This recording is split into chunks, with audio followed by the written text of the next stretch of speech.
So I've sat here now for a while. I've tried to I tried to record a couple of videos on the Bruno Latour lectures, which I found so interesting and compelling. This wonderful discussion of the problems between, between science and religion, but also within science and within religion. And he's giving this wonderful political theology that not only creates a uniform playing field for comparative critique, but he's introducing all kinds of concepts and vocabulary and talking about Gaia theory and the way that people are to understand their own earth-boundedness and their fragile dependence upon what they think of as other than themselves. Again, it's a brilliant set of lectures, and I'm unable to continue the discussion on it. I kept trying to shoot the video, it's just not working out.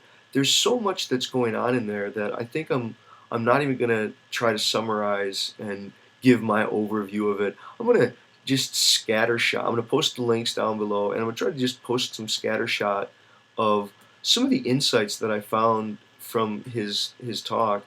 One was that he really stresses the difference between religion as object of discussion, that is, religion as talked about, and religiosity as a way of speaking.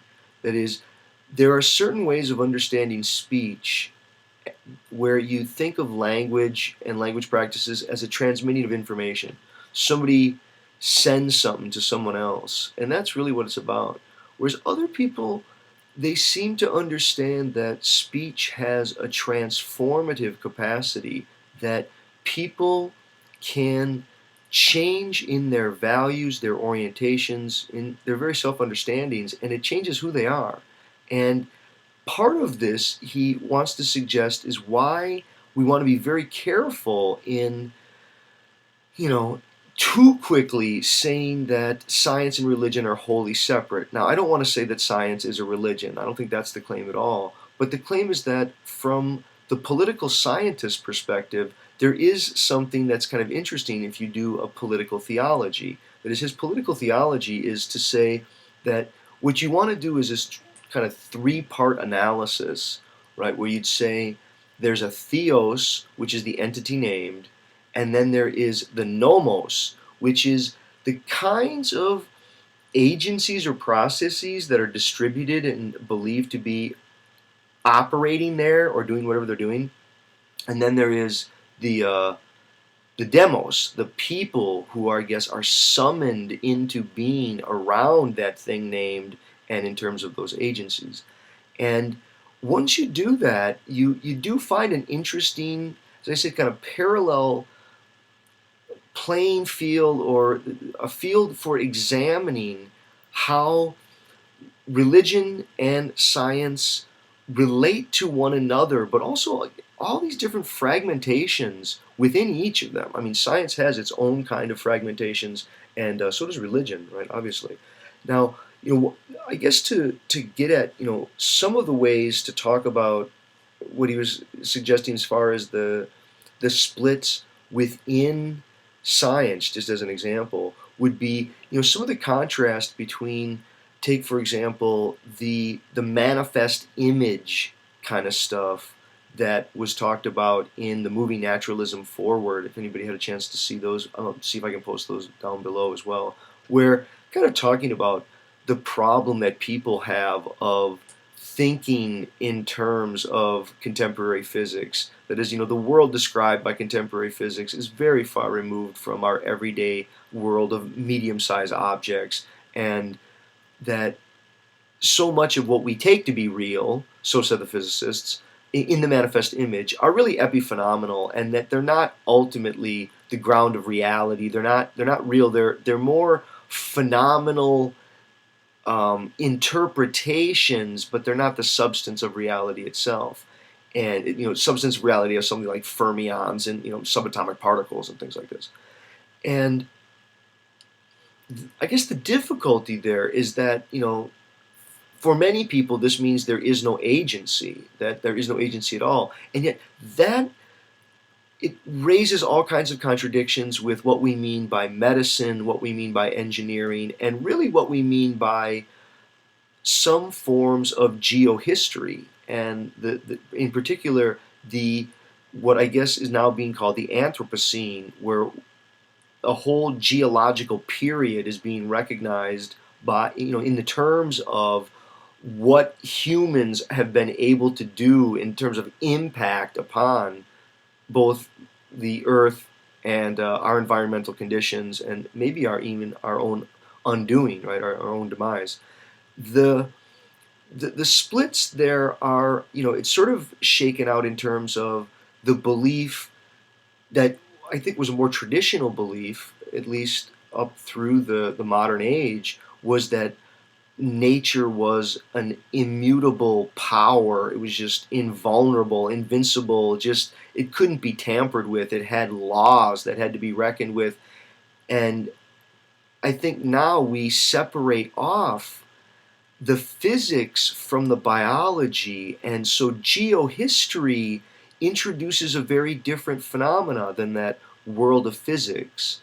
It it includes the problem, and it's some of these wonderful parts in the video when he's talking about Gaia theory and Lovelock and Lynn Margulis, where he's saying that there really is no environment. That for organisms here on the planet, there is no space. Space isn't a context. It isn't like it was there. It's all a product of its environment made through organism. That is what we see around us as the environment. It's not a space that's there as a context in which organisms move.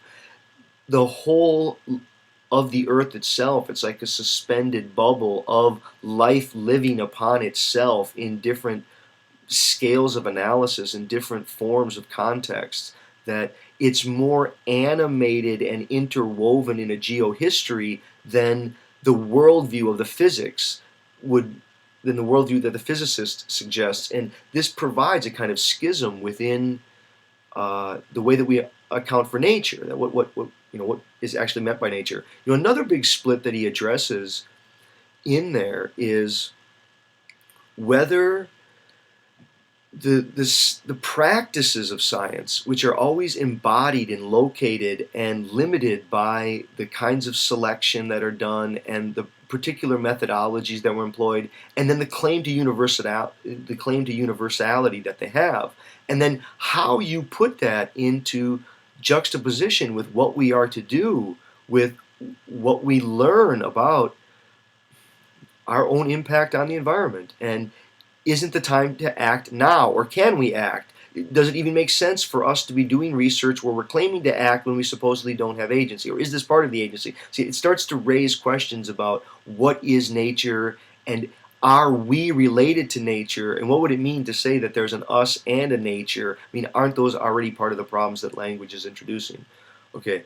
He's also doing, I think, just wonderful, again, kind of destructions to forms of dogmatic religion, and he's really calling into question whether or not we want to see ourselves as something other than eternally earthbound, if we're not simply of this world and of this earth in a very deep way, in a geohistorical way. I think, part of what he's doing is that, and I'll see if I can't just maybe end here. And I can't recommend the videos enough. I'd love to have more people talk about it. It's too complex to just shake out in a thumbnail. But his account of the Trinity is really interesting. It's that, and this is one that I think if people are familiar with Christian theology, the Trinity is something like God the Creator, who is separate and then created the world, and then God the Son is the incarnation, and then there's the Holy Spirit, which again was this odd. The whole issue of the Trinity is a highly contested, highly fragmenting force within Christian theology, and it's one that is highly disputed, and people, again, it forms different political theologies around it. That is, there's a different theos, a different entity named, there's a different set of agencies distributed nomos, and then there's a different demos, a different people summoned into an alignment and coordinated action through that. The same with the way that we think about nature. Whether or not one thinks of nature as something that you're just not going to be able to do anything with, or whether or not we think we can save the planet. Those are people who are using the word nature in very different ways, but perhaps not noticing it. And it does become a kind of political theology when they're arguing with one another. You can see in scientific discussions as they're haggling about what they mean by nature, there is a kind of political theology in place about what should one do or can one do anything. Okay, but his account of the Trinity is so fascinating. What he says in there is, it's sort of like this, that Earth as Gaia, the whole is the God that is the unit. And again, I'm putting words into his mouth. This is unseemly practice, right? It's never good. But my understanding of it is something like this: that the Earth is something like the God.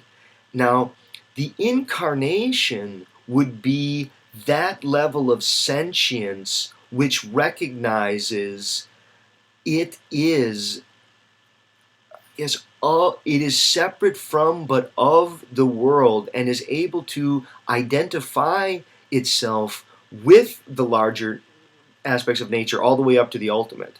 And it's so you can think about it as humanity. So humanity is the incarnation of the informing spirit of the cosmos, or I'm sorry, of the, well, yeah, because cosmos there's a tricky word there, of the ordering principle of the earth, right? Not the globe. He's very critical. We don't mean the globe, because the globe would mean a unified agency and the globe acting as a unified agency. No, or as an agent itself. No, we're talking about the earth in terms of a geohistory evolving and interlacing agencies, but the degree to which the Anthropocene has occurred makes it look as if humanity is a kind of incarnation of the force equivalent to the informing force of the earth as Gaia. But then the Logos is speech and discourse, it's reason, it's that capacity to think which allows us to mediate between ourselves and the larger globe. Now, if that's what people mean by the Trinity, if by the Trinity they mean Gaia and humanity and the Word, I'm all for it. It's one of the least dogmatic readings that I have heard of it, and it's grounded in a kind of science of the new geological period of the Anthropocene. I guess I'll say one last thing too, is he does say, it's I guess at the second to last video, he says that we should abandon all hope. And it becomes an interesting question at the end, where in French there are different words, and it has a finer nuance for hope that's just unrealistic and completely subjective versus getting into action. And I think he's calling for a certain kind of action, and he's asking us, how shall we name what is our ground of being? So all of us, each one of us, how shall we best name from where we're born?